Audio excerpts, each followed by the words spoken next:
Well, in a recent case, the court determined that the U.S. Army Corps of Engineers claimed jurisdiction over wetlands without any supporting evidence. The Corps says the property at issue was a WOTUS because they said it was. The court has set the Corps' determination aside.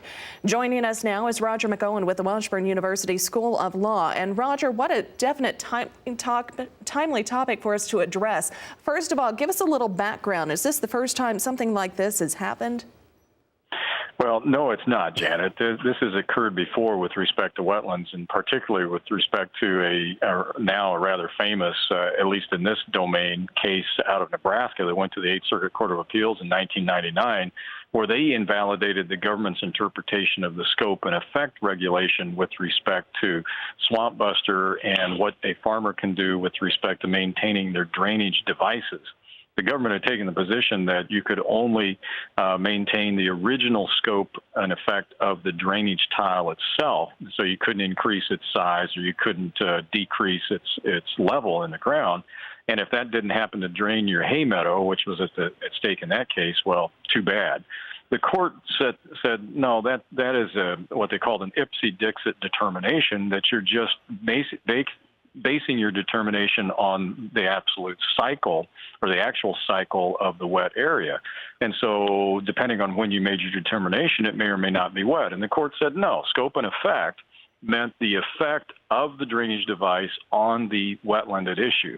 So this is not the first time this has occurred. That occurred in 1999. Now we have the WOTUS issue coming up with respect to a 7th Circuit Court of Appeal case on a wetland issue. Can you also break down the farmed wetlands and the swampbuster for us? Yeah, the swampbuster rules came in the 1985 Farm Bill, and farmed wetlands were wetlands that had been converted to crop production but then reverted back to their wetland status after 1995. That's determined to be a farmed wetland, and they could continue in that farming production if you didn't change the scope and effect of your drainage activities.